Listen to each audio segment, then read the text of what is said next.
como concepto, quiero decir que yo hace mucho tiempo que cubro economía y política en la Argentina, mucho tiempo, con muchas U's.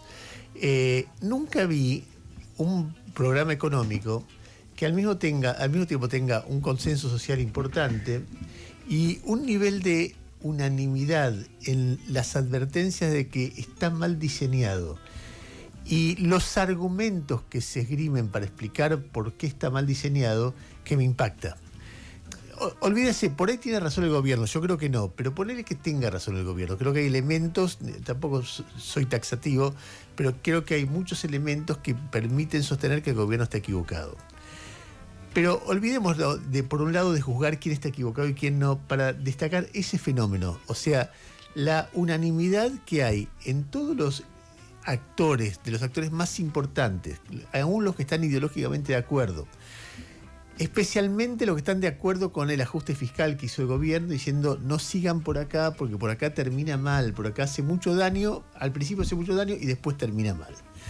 Les voy a dar 3 ejemplos de los últimos días que a mí me tienen muy impactados. Algunos ya los dimos, pero me parece que merece algún tipo de recorrido más amplio, y otro nuevo. El nuevo es otro posteo que hace Domingo Felipe Cavallo en el día de ayer. Acuérdense, Domingo Felipe Cavallo fue el ministro de la convertibilidad, después fue ministro de la Rúa.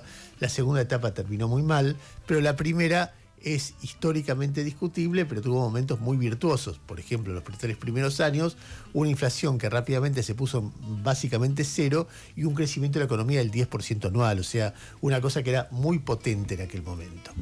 No solamente eso, sino que Cavallo fue elogiado por Milei muchas veces como el ministro de Economía más importante de la historia argentina. O sea, era un tipo que cuando no era presidente, o sea, cuando no lo criticaba a él, Milei reconocía mucho. Inclusive hay algún audio de Milei hablando con Mauro Viale, cuando todavía no era ni siquiera conocido.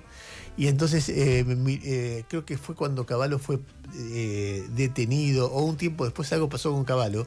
Y entonces Mauro Viale hacía un aviso en el cual Alfredo Zayat lo criticaba.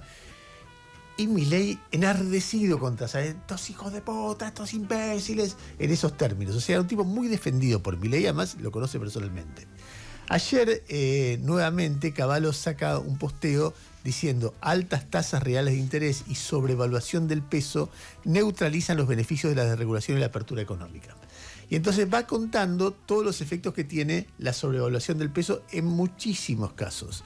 En la actividad, porque la sobrevaluación del peso obliga a tener altas tasas de interés para que no se dispara el dólar. Y entonces al tener altas tasas de interés genera menos reservas. Bueno, toda la situación que estamos viendo, pocas reservas, poca actividad, daño a la actividad, daño al sector financiero porque las altas tasas de interés dañan también a los bancos. Entonces va dando toda una serie de datos que además es coincidente con prácticamente todos los posteos que hizo Cavallo. O sea, no estamos hablando de un hombre de izquierda, ni siquiera de un hombre de la heterodoxia, un hombre de la economía recontra tradicional. Desde creo que abril del 2024 fue el primero, decir, che, tiene un problema con la micro, che, tiene un problema con el dólar, che, tiene un problema con las reservas, etcétera, etcétera, etcétera. Esto de Cavallo se junta con otra persona que diría es uno de los símbolos del establishment argentino. ¿Quién es? Es Paulo Roca. Paulo Roca es el titular de Techint, es un empresario, quizá el empresario industrial más importante de la Argentina. Cuando se cuenta la historia de Techint en los últimos tiempos, mucha gente dice, mira, siempre fue un grupo, un holding industrial, ahora además es un holding energético. Entonces lo que no gana por la industria lo compensa por el lado de la energía. Sin embargo, nosotros pusimos bastante un audio de hace unos 15 días, donde Paulo Roca habla en la Conferencia Industrial de la Unión Industrial Argentina. Y en ese audio, él lo que explica, el audio que trascendió, por eso quiero ir más allá de ese audio, dice, che, tenemos un problema, no hay política industrial. Y nosotros el año pasado importábamos por mes 10.000 heladeras y ahora son 100.000. Y importábamos 8.000 lavarropas y ahora son 85.000. ¿Quién está guiando eso? Y entonces en aquel audio lo que planteaba, a ver, una semana después cierra Whirlpool, ¿no? Es casi coincidente punto por punto lo que Paulo Roca está advirtiendo con lo que pasa en la realidad. Pero lo interesante es que Paolo Roca, en esa intervención, que me parece que es media hora al que le interesa un poco el pensamiento del líder de Techint, merece verse porque tiene un pensamiento estratégico de lo que pasa en el mundo. Él lo que dice es, miren, hay una etapa que se terminó. La etapa de la caída del muro de Berlín, la etapa de la globalización, la etapa donde las medidas eran todas aperturistas, de reducción del papel del Estado en la economía, de desregulación, eso se terminó. ¿Por qué? Porque apareció China.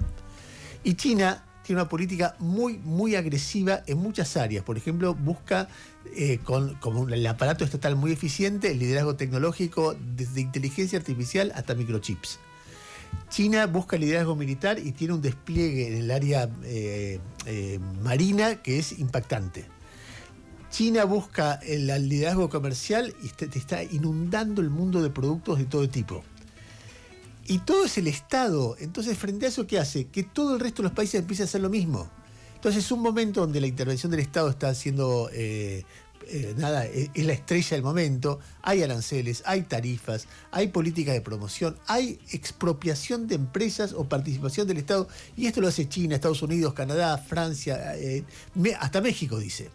Escúchenlo porque está contando todo. A ver, por defecto se entiende, lo que está haciendo el gobierno de apertura económica es algo que ya es viejo en el mundo o dejó de hacerse porque el mundo cambió. Escuchen a Paolo Roca diciendo esto, escucha. El cambio en la situación y en el mundo ha sido muy importante y radical. Cambio de circunstancia que pone en evidencia como el término de un ciclo que se había abierto en los años 90, con la caída del muro, dal punto de vista de la hegemonía, si no el fin de la historia, pero seguramente una historia más estable. Ahora, todo esto ha terminado y no creo que para volver. ¿De dónde surge este cambio radical? De la ambición de China a cuestionar y poner en cuestión la posición hegemónica de Estados Unidos en todos los ámbitos de acción, con un fuerte crecimiento económico, un desplazamiento de los sectores industriales en los países occidentales. Hoy China tiene el 34% de la manufactura de todo el mundo y esto implica que el resto de los países lo han perdido. Una agresiva expansión militar, especialmente en el sector naval, con un control de hecho del mar del sur de la China, una agresiva política en la tecnología, con, como ustedes ven, la palabra de orden, de conquistar, lograr leadership en toda la tecnología, desde la tecnología avanzada sobre los semiconductores hasta la inteligencia artificial. Entonces, el conjunto organizado por un Estado capaz de fijar prioridades.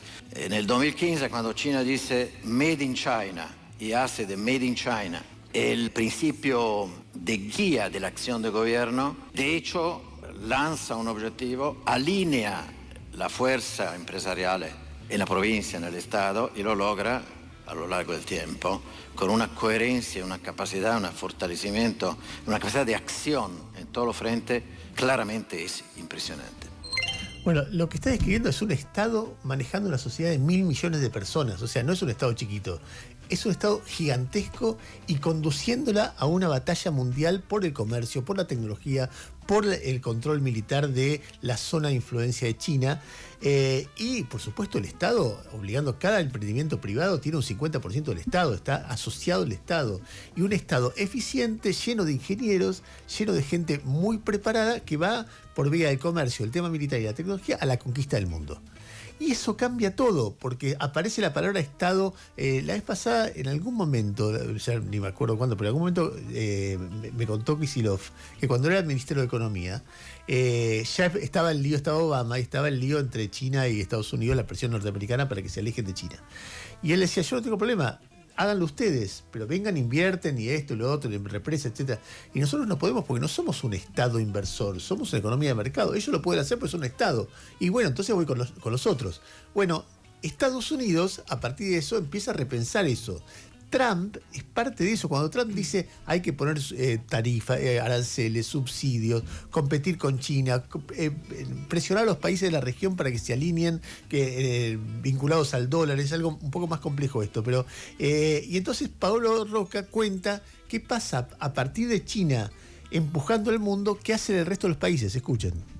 Las decisiones de Estados Unidos son de un intervento activo en todos los campos, las sanciones.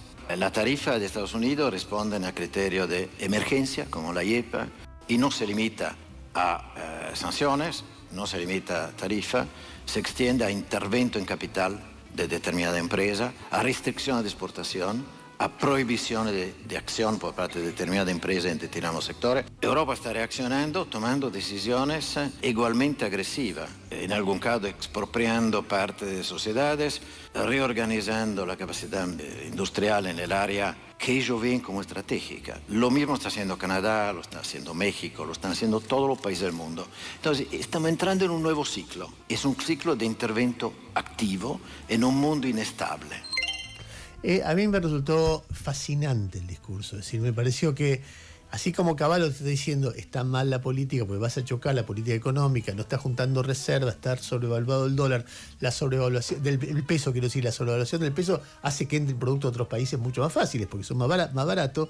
Pablo Roca, además de decir eso, no hay política industrial, porque básicamente el eje fue no hay política industrial, nos están invadiendo con heladeras, nos están invadiendo con lavarropa, nos están invadiendo con calefones, nos están invadiendo con todo y nosotros no hacemos nada. Te dice, entiendan que el mundo cambió, registren que el mundo cambió, lo que eran los dogmas de la década del 90, de principios de siglo, que todos te dicen menos Estado, menos intervención, menos tarifas, menos protección, te dice, el mundo está cambiando porque te invade China, entonces Estados Unidos se defiende y todo el mundo quiere su área de influencia, etcétera, etcétera, etcétera.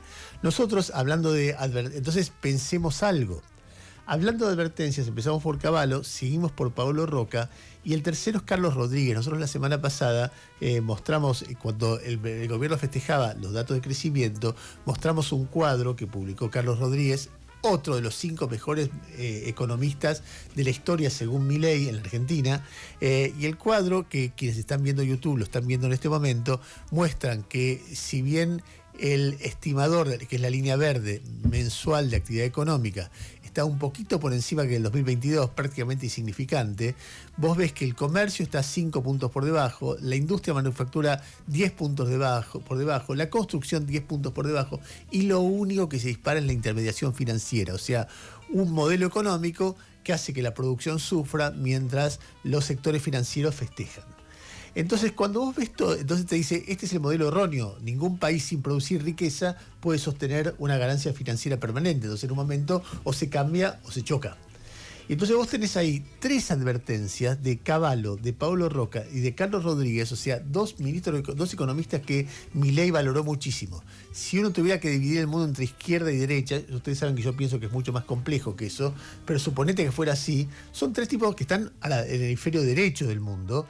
Si tuviera que definir entre pro empresarios y pro trabajadores, los 3 serían más pro empresarios como un método para que finalmente en todo caso se beneficien los trabajadores. O sea, gente que no es que tienen algo ideológico contra Milei, están diciendo guarda, guarda, guarda, guarda, y te puede dar cientos de efectos. En el medio de eso aparecen los datos de la realidad. Ayer, por ejemplo, había, se me acaba acá, pero no sé si me lo noté por acá, pero en cualquier caso te lo cuento, un mayorista que cerró también con cientos de despidos, y General Motors advirtiendo, según los trabajadores, hay también 90 despidos en General Motors, según la empresa son suspensiones, de cualquier manera registrando una situación donde cada día nosotros estamos informando en una nueva empresa, en un nuevo lugar, o una empresa que cierra, o un mayorista que cierra, o una empresa que suspende gente, o una empresa que se va del país y es comprada por capitales argentinas, o una empresa que se achica. Es decir, todos los días estamos viendo esto sin que haya ningún tipo de reacción del gobierno, teniendo de ver qué hacemos con esto que ellos llaman reconversión productiva, y yo diría que de reconversión, bueno, es una forma optimista en todo caso de llamarlo. Caromar, el mayorista. Exactamente. Decía, el fin de semana salieron datos de la UIA, la industria textil respecto de hace 2 años, 20,5% abajo, de indumentaria y calzado 14% abajo, la metalúrgica 11,8% abajo, la industria del caucho 11,1%. Miren, hay notas todo el tiempo, aparecen notas. Ayer sale en el ámbito financiero una nota diciendo que estamos importando ropa usada. O O sea, ropa usada. Explícame por qué razón tenemos que gastar dólares en ropa usada que además no se acepta ya en Estados Unidos porque el costo de contaminación de quemarla. Tienen prohibido quemarla, entonces la exportan. La exportan, eso por un lado. Después aparece una nota sobre la situación de las panaderías. Panaderías en alerta, denuncian el cierre de 1.800 locales y la pérdida de 15.000 empleos en 2 años. Entonces, por eso, y estamos en un contexto donde el gobierno tiene todo el derecho del mundo, pero todo el derecho del mundo, mira, yo tengo consenso en mi plan, me votaron a cantar la Gardel, al final va a terminar bien. Y ese al final tiene un recorrido, y ese recorrido es el que estamos viviendo. La sociedad bancó eso porque estará de acuerdo, porque la alternativa le parece aún peor, porque le da un poquito de estabilidad en términos inflacionarios.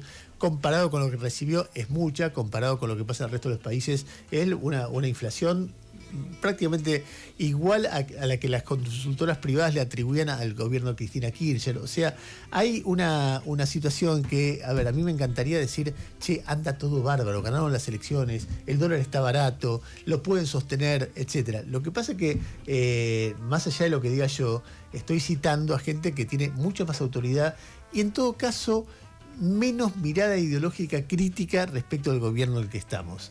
Ayer releía un reportaje que dio Roberto Frenkel, que es también un economista muy destacado, como Carlos Rodríguez, de otro punto de vista, que decía: yo en la convertibilidad tuve el pecado de haber anticipado la crisis demasiado tiempo, porque yo en el 92 ya dije, está atrasado el tipo de cambio, esto termina mal.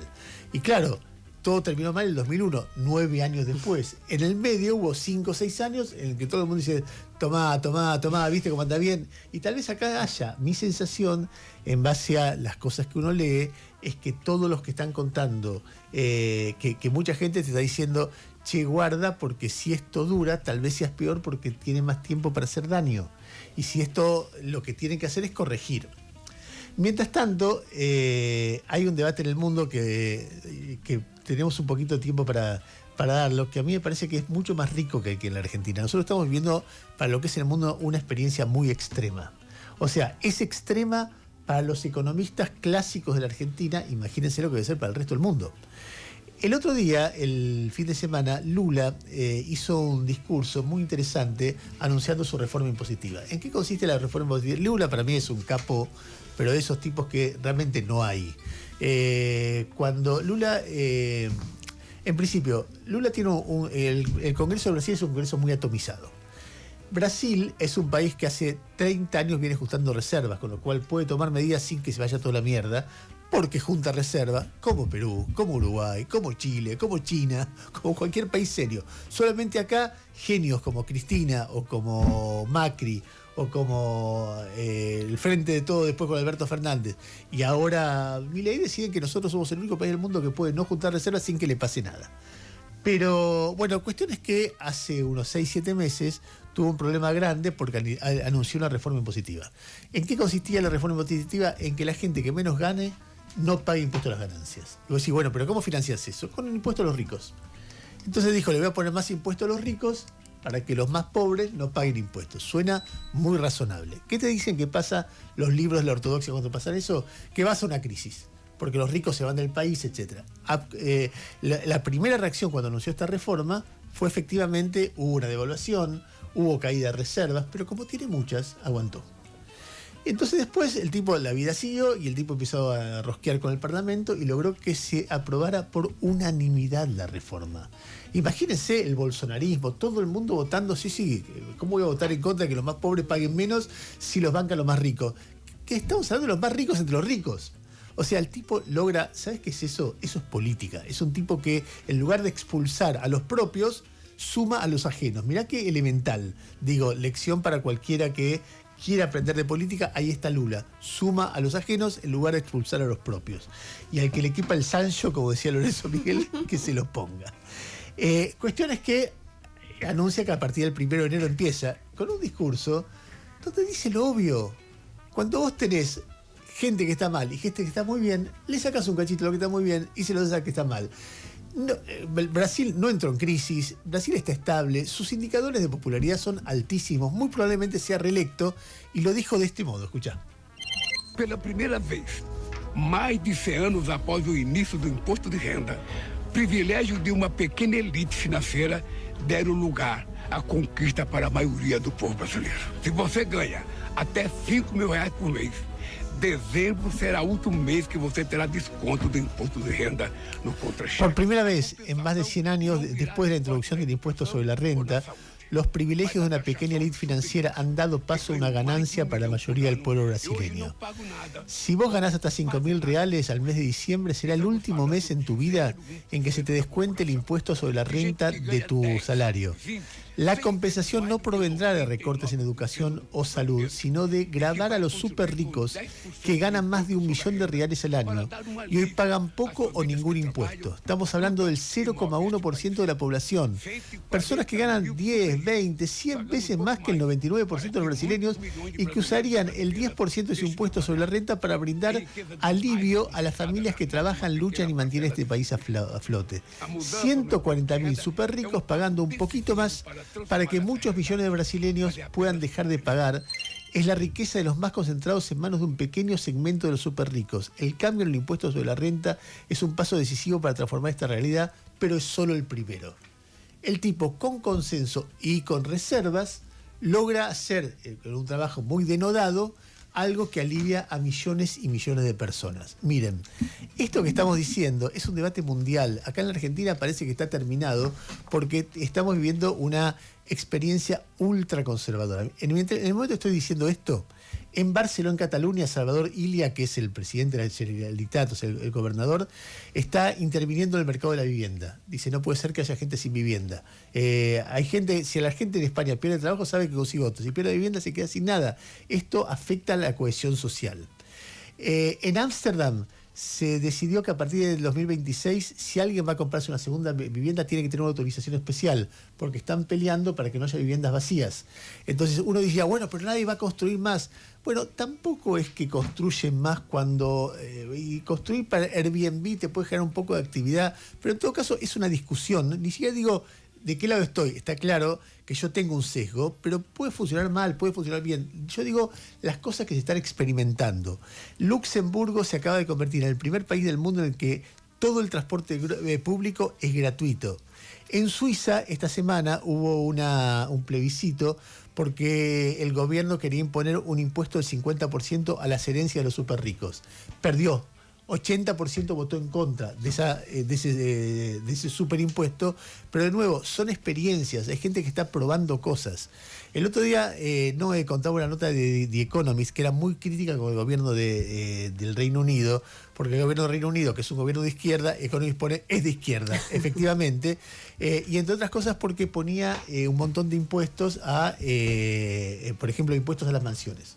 Impuestos a las familias que mandan sus chicos a las escuelas más caras, lo que sería acá, no sé, el Newman, por ejemplo. Distintos impuestos que tienen que ver con los más ricos para poder gastar un poco más en salud pública, con el argumento que si no haces eso, te pasan por encima las sociedades. Y así sucesivamente. Son solo algunos de los experimentos o de las cosas que están buscando los países capitalistas para que el estado de bienestar vuelva a ser un estado de bienestar y los jóvenes estén con el nivel de enojo y bronca, etcétera, que tienen. A ver, volviendo a la Argentina, empezamos con las advertencias sobre el plan, los datos sobre la economía, nos metimos un cachito en Brasil y cómo Brasil está encarando un camino distinto al nuestro y salimos un poquito del debate económico y nos metemos en el debate futbolístico, digamos. Ustedes saben que en el centro de la tormenta hoy está el Chiquitapia.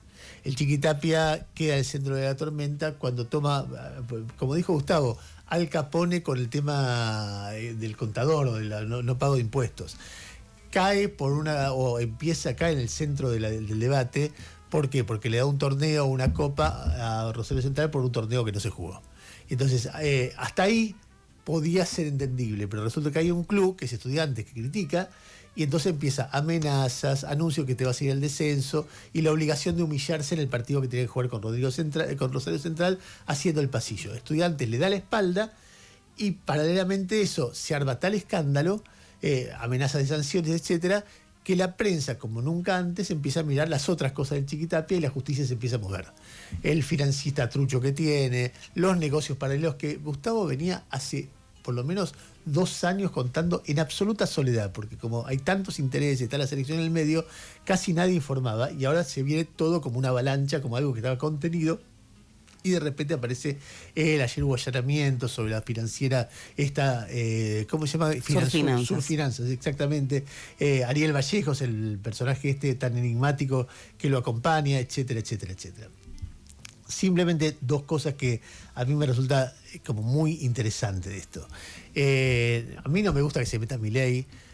Me doy cuenta que hay multimedios, en el caso de Clarín, que de repente está en una militancia, todas las tapas son con el Chiquitapia, y hay una discusión también de guita ahí, además de periodismo, y me parece que eso ensucia un poco el debate. Pero creo que cuando hay gestos de rebeldía, se generan efectos que por lo menos en lo inmediato son muy buenos.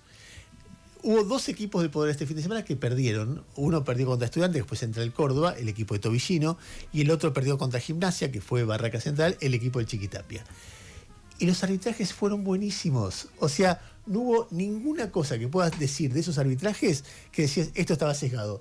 Te diría que hasta sobreactuaron limpieza, porque el primer gol de Gimnasia era un gol que no debía ser anulado, era un gol completamente legítimo, pero vos trazabas las líneas y quedaba un taloncito discutible. Y vos podías haberlo anulado. Como, no sé, un gol de Lautaro contra Arabia Saudita. Vos decís, es un hombro, acá te echan las pelotas. Y era de una limpieza todo, que la verdad que fue conmovedor. Decir, yo cuando fui a ver Estudiantes de Central Córdoba dije, bueno, van a bombear lo que decía Verón, lo que dijo acá Caruso Lombardi. Y sin embargo no bombearon nada. Bueno, después de tal escándalo me parece que bien, algo tenía que funcionar bien. Pero es lo que tiene una sociedad abierta. El escándalo genera efectos positivos. Sí. Imagínate si además de Verón se plantara todo el mundo. Se terminaba el tema de los arbitrajes.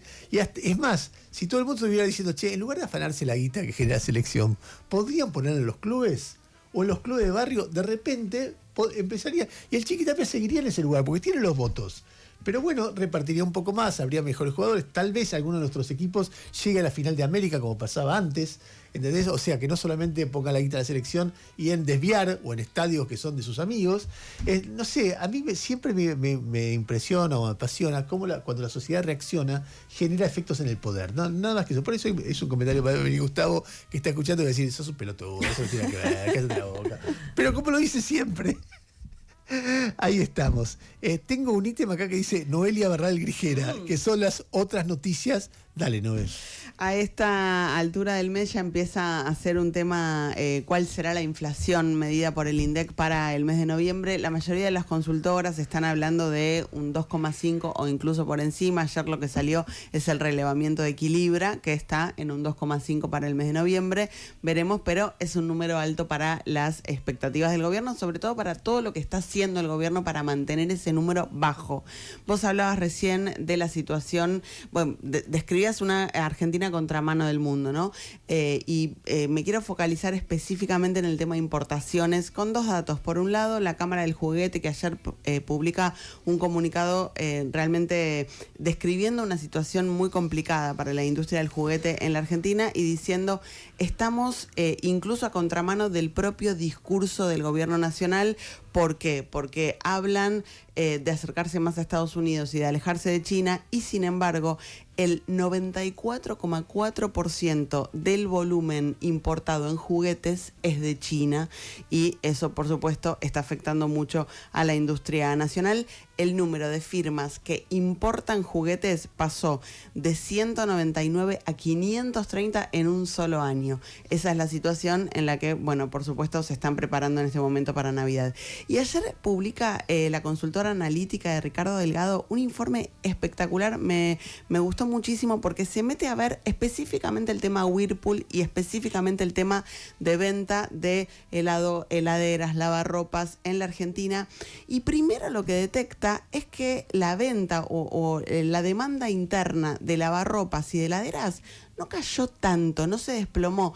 Los que nos están viendo en YouTube lo van a poder ver. Tenemos primero para compartir un gráfico que muestra efectivamente esto, que la venta obviamente se desploma muchísimo apenas asume Milei, después de la devaluación y con la recesión fenomenal de esos primeros meses, pero después repunta y ahora se mantiene ahí en una situación estable, casi como cuando asumió Milei. Pero lo que sí pasa es que las importaciones se despegan muchísimo. Está en el siguiente gráfico que tenemos para compartir, que pasan en un año... Impresionante. Es impresionante.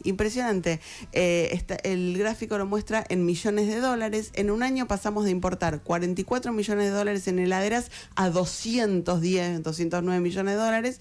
Y en el caso de lavarropas, de 12 millones a 125 millones. Realmente impresionante. Y él dice, ¿esto a qué se debe? ¿Tiene que ver con el dólar barato solamente?